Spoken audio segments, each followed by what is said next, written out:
kabar semuanya? Luar biasa. Pastinya luar biasa bersama Tuhan Yesus. Adik-adik di rumah pasti semuanya sudah pada siap kan semuanya? Pasti udah dong. cantik-cantik, udah Cantik. ganteng-ganteng. Yuk kita semua siapkan hati kita bangkit berdiri semuanya. Kita mau memberikan yang terbaik untuk Tuhan kita. Kita kata pujian Bapakku datang.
Engkau telah menjaga kami Tuhan, Engkau telah melindungi kami Tuhan, Engkau telah memberkati kami Tuhan, hingga sampai hari ini Tuhan kami boleh ada, itu semua karena kemurahan-Mu Tuhan. Tuhan, di hari Jumat Agung ini Tuhan, kami mau memberikan yang terbaik untuk-Mu Tuhan. Layakkanlah Tuhan pujian dan penyembahan kami untuk-Mu Tuhan. Terima kasih Tuhan Yesus, kami siap memuji, memberikan yang terbaik untuk-Mu Tuhan. Hanya di dalam nama Tuhan Yesus Kristus. Haleluya, amin. Berikan kembali buat Tuhan kita. Adik-adik, walaupun hari ini kita masih ibadah di rumah, tapi kita hari ini akan memperingati hari kematian Tuhan Yesus. Tuhan Yesus sudah rela mati di kayu salib, adik-adik. Untuk apa sih Cici Felis? Untuk apa ya adik-adik? Yuk kita belajar lagu baru ini. Kita sama-sama ya, ikutin gayanya. Salibnya membebaskanku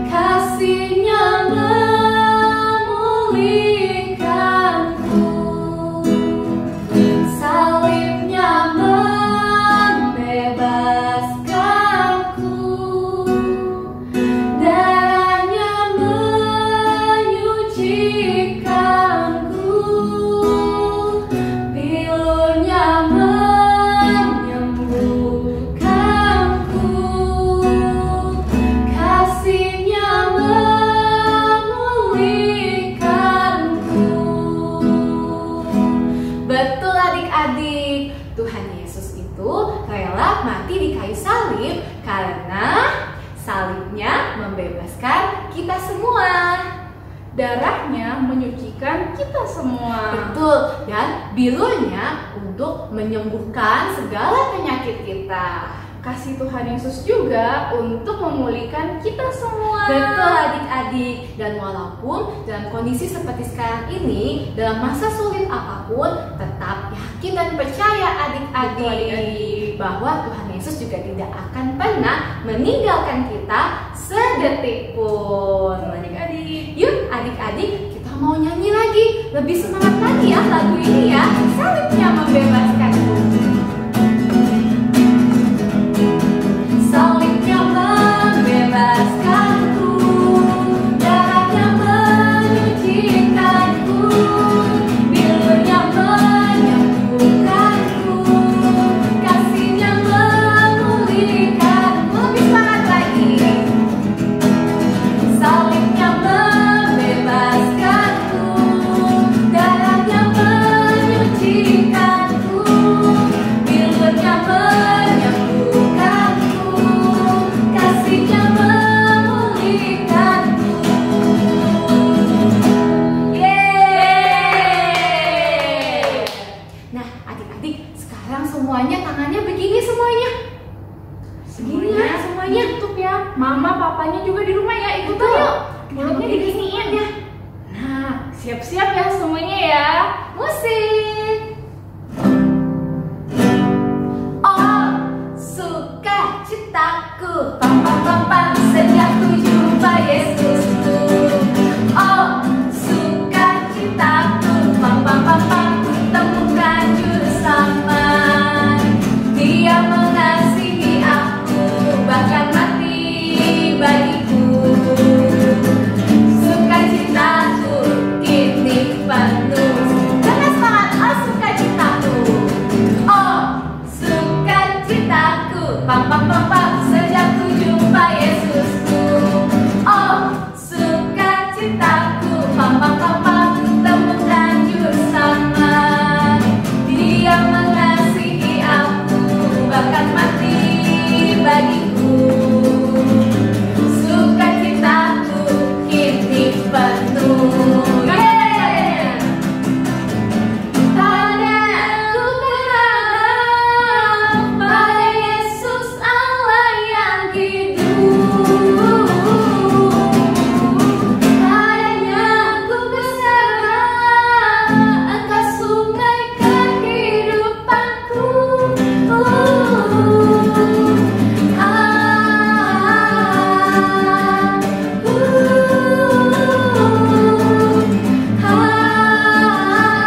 Pam pam pam pam. Oh sukacitaku, oh sukacitaku, pam pam pam pam, Sejak ku jumpa Yesusku.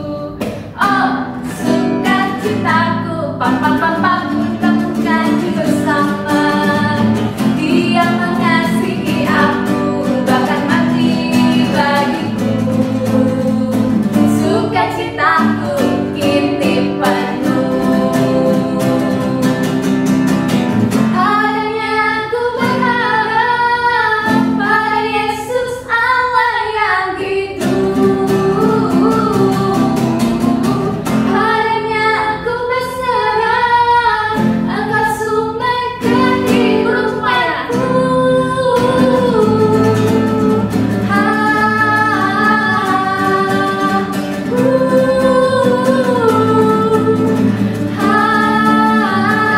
Pam pam pam pam. Yeay! Luar biasa adik-adik semangatnya. Semangat loh Cici. Bagus ya, hebat Iya, anak-anak sekolah hebat. minggu. Nah, sekarang kita mau siapkan hati kita untuk mendengarkan sebagian dari firman Tuhan. Kita angkat lagu pujian karena selalu. Kita katakan. Hanya Kau Tuhan di hidupku. Kau berikan hidup yang baru. Darah-Mu menyucikan, pulihkan hatiku.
mulai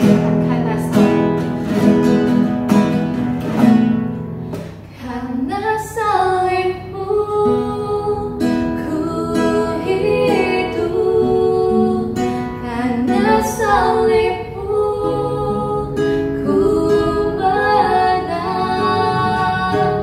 Engkau yang berkuasa, sanggup untuk melakukan mujizatmu. Karena salibmu ku hidup, karena salibmu ku menang.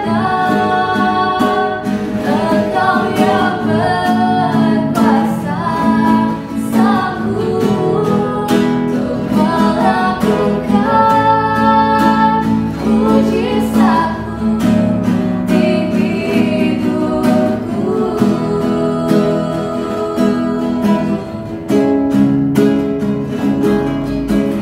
Terima kasih Yesus, terima kasih Yesus, haleluya.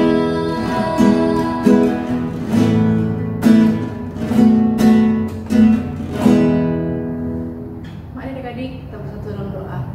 Bapa yang baik, terima kasih Tuhan, kami sudah memuji muliakan nama Tuhan Yesus. Sekarang Tuhan, dengan segenap hati kami Tuhan, kami akan mendengar firman-Mu Tuhan. Biarlah Tuhan setiap firman-Mu Tuhan yang dibawakan Tuhan dapat jadi berkat untuk kami semua Tuhan. Dan kami dapat merasakan Tuhan pertolongan Tuhan dalam sepanjang hidup kami Tuhan, melalui pengorbanan-Mu Tuhan di kayu salib Tuhan Yesus. Terima kasih Tuhan Yesus, kami siapkan hati kami Tuhan Yesus untuk duduk diam mendengarkan berdan firman-Mu Tuhan Yesus. Hanya dalam nama Tuhan Yesus, haleluya puji Tuhan, amin.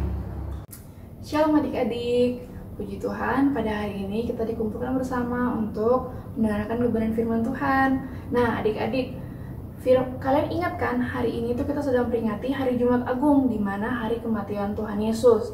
Adik-adik tahu nggak sih kalau kematian Tuhan Yesus itu adalah kisah nyata, kisah yang terjadi ribuan tahun yang lalu, dan itu bukan cerita dongeng. Nah adik-adik, jadi dalam suatu perjalanan menuju taman, Yesus berhenti bersama dengan murid-muridnya itu untuk berdoa.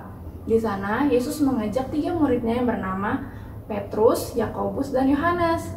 Yesus menyuruh mereka untuk berdoa agar mereka bisa berjaga-jaga dan tidak dicobai. Yesus pun berdoa agar Bapa di surga selalu menjaga mereka semua, menjaga para pengikut-pengikut Yesus. Kemudian Yesus pun berbalik setelah berdoa, dan Yesus menemui 3 muridnya ini malah tertidur. Mereka bukannya berdoa, tapi mereka tertidur. Yesus pun kembali lagi untuk berdoa. Yesus berdoa dan bahkan sampai Yesusnya keringetan. Bahkan keringat Yesus itu menetes seperti setetes darah. Nah, habis itu Yesus berdoa lagi kepada Bapa di surga. Setelah dia berdoa, dia kembali lagi dan menemui bahwa murid-muridnya ini masih tertidur. Lalu Yesus pun kembali lagi untuk berdoa yang ketiga kalinya. Tuhan Yesus berdoa dan Yesus kembali lagi dari doanya. Yesus masih mendapati bahwa murid-muridnya masih tertidur. Yesus pun bertanya, apakah kalian mengantuk? Baiklah, mari kita pergi. Yesus pun mengajak nih murid-muridnya untuk pergi, karena sebentar lagi Yesus akan ditangkap. Mereka akan datang untuk menangkap Yesus. Tak lama setelah itu, mereka semua murid-murid Yesus itu mendengar ada suara seperti rombongan, dan mereka melihat dari kejauhan bahwa ada obor yang menyala di tengah kegelapan. Obor-obor itu adalah para prajurit yang mau menangkap Yesus.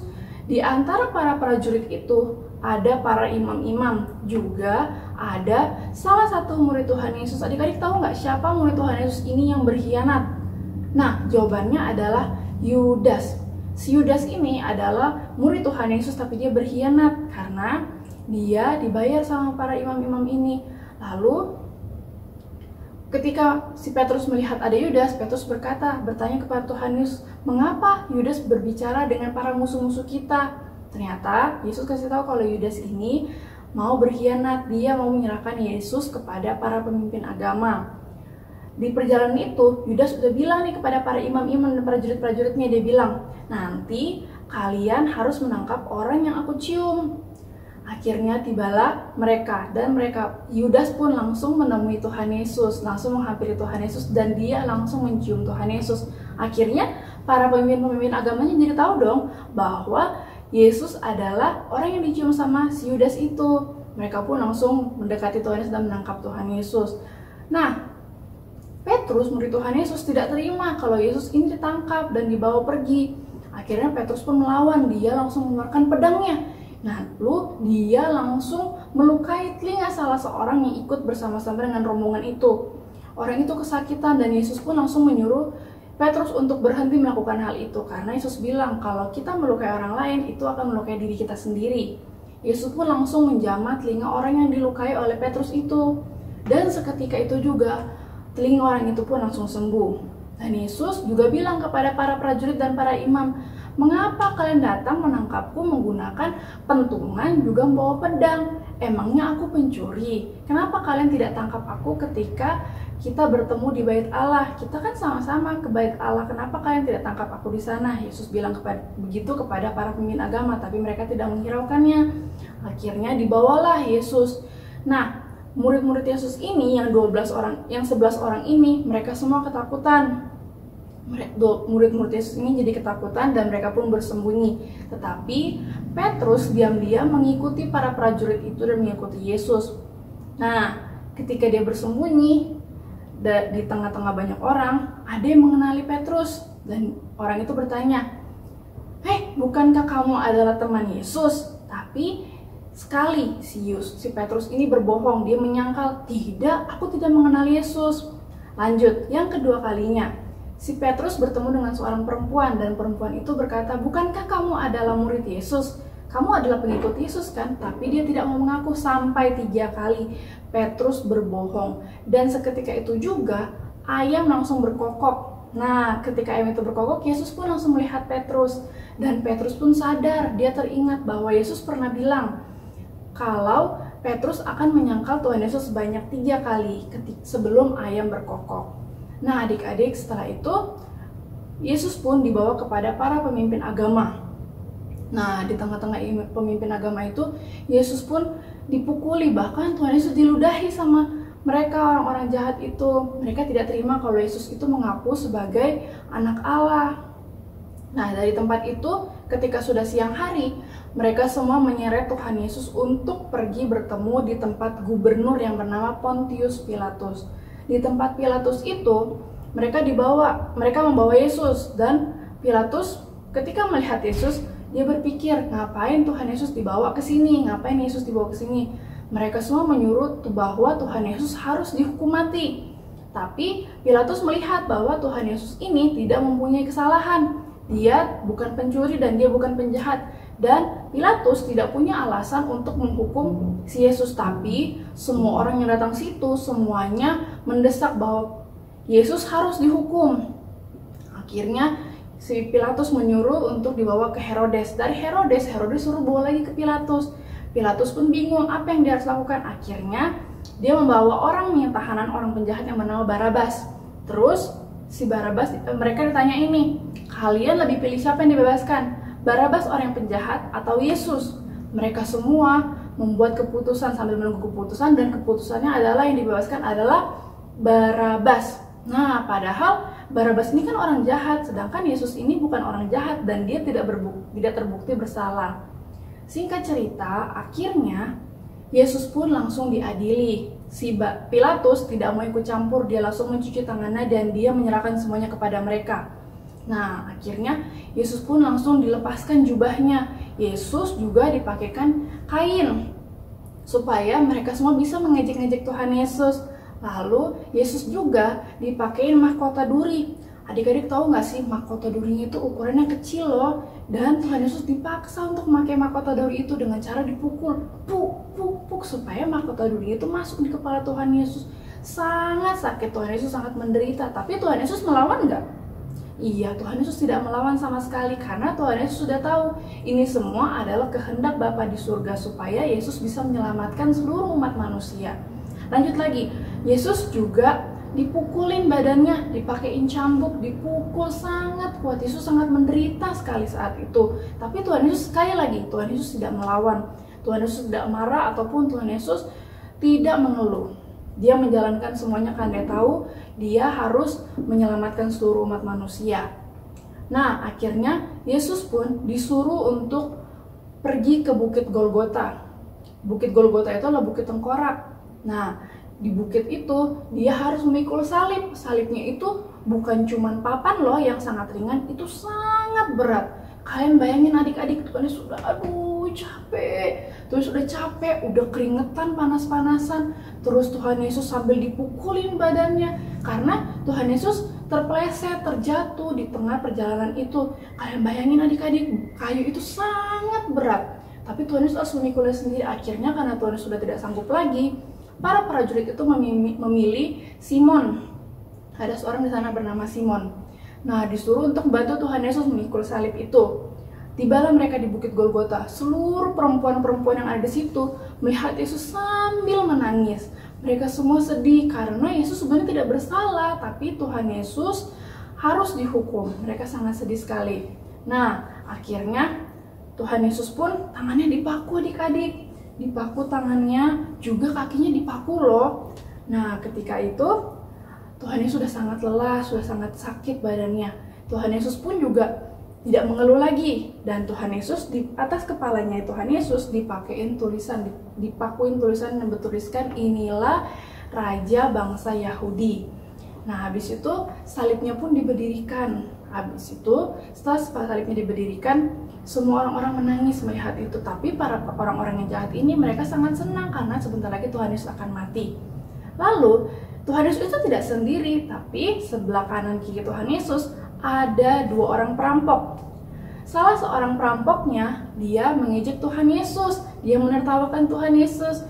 Nah, tapi perampok yang satunya lagi berkata kepada si perampok yang mengejek Tuhan Yesus ini, apakah kamu tidak takut kepada Allah? Nah, terus Tuhan Yesus, dia juga bilang kepada Tuhan Yesus bahwa Tuhan Yesus harus mengingat dia ketika Tuhan Yesus sudah nyampe di kerajaan Allah. Yesus pun langsung ngomong, Yesus bilang, hari ini juga engkau akan bersama denganku di Taman Firdaus.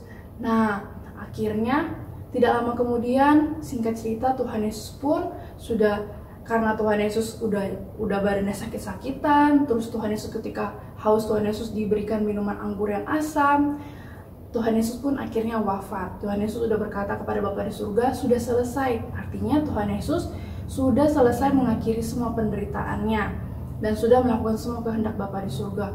Seketika itu juga langit pun menjadi gelap, dan ketika gelap terjadi gempa bumi yang dahsyat. Habis itu orang-orang yang tadi tidak percaya kepada Tuhan Yesus, yang tadinya mengira bahwa Tuhan Yesus ini ngaku-ngaku sebagai anak Allah, mereka menjadi ketakutan dan mereka benar-benar menyangka, wah ternyata benar dia adalah anak Bapa di surga. Mereka pun menjadi ketakutan karena mereka takut dihukum sama Tuhan.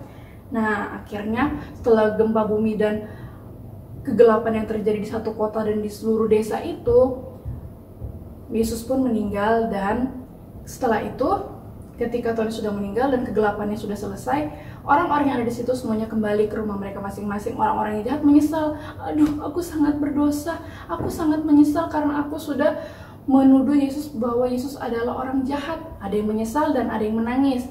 Nah, orang-orang menangis itu adalah orang-orang pengikut Yesus. Akhirnya Yesus pun diturunkan dari salib adik-adik ketika Tuhan sudah meninggal. Nah, setelah itu Yesus pun dikuburkan. Jadi firman Tuhan pada pagi hari ini mengingatkan kita bahwa Tuhan Yesus mati itu benar-benar terjadi, dan itu bukanlah cerita dongeng, tapi itu benar-benar terjadi. Yesus mati di kayu salib untuk menebus dosa-dosa kita semua. Yang berdosa siapa? Kita atau Tuhan Yesus?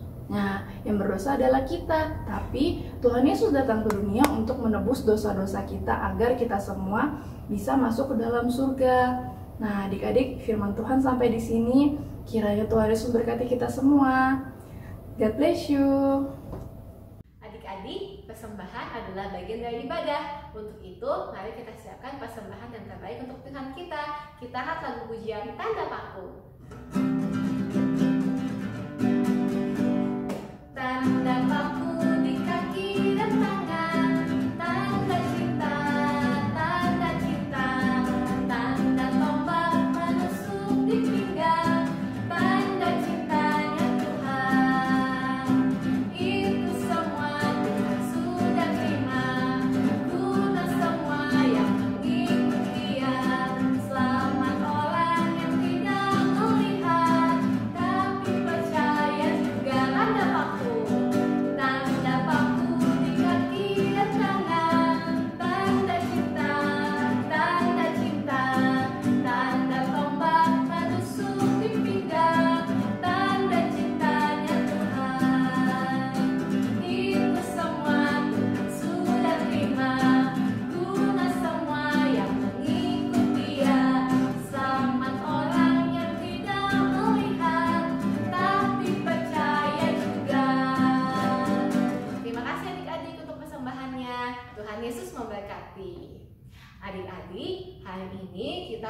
merayakan hari kematian Tuhan Yesus. Betul adik-adik. Tuhan Yesus sudah rela mati di kayu salib untuk menembus semua dosa kita. Ia juga sudah disiksa, dicambuk, dipukul, dipakai mahkota duri, dan dipaku. Itu semua untuk menyelamatkan kita semua adik-adik.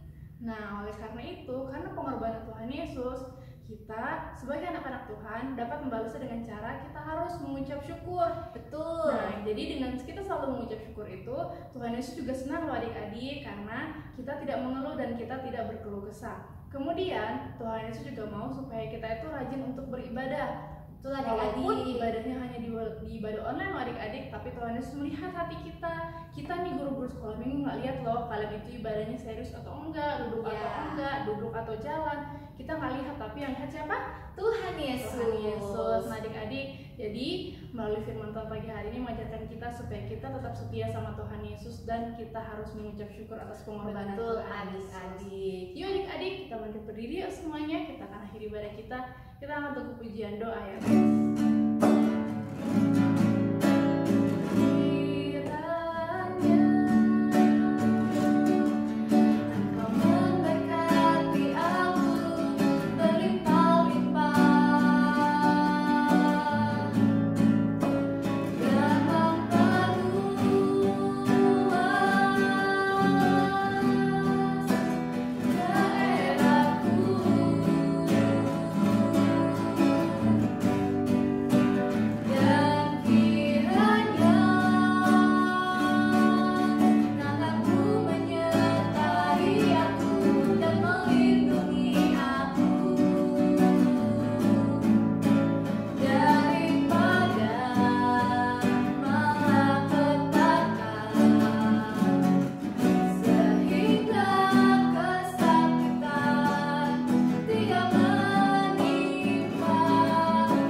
Dan mendengarkan sebagian dari firman-Mu. Tanamkan setiap benih firman-Mu di dalam hati kami. Jadikan kami Tuhan sebagai pelaku firman-Mu Tuhan. Jadikan kami untuk menjadi anak-anak yang setia, selalu bersyukur kepada Tuhan Yesus. Engkau berkati guru-guru sekolah minggu yang telah mengajarkan kami. Engkau berkati setiap persembahan kami. Engkau berkati kedua orang tua kami. Terima kasih Tuhan Yesus. Kami akan tutup ibadah kami dengan penuh ucapan syukur. Hanya di dalam nama Tuhan Yesus Kristus. Haleluya. Amin.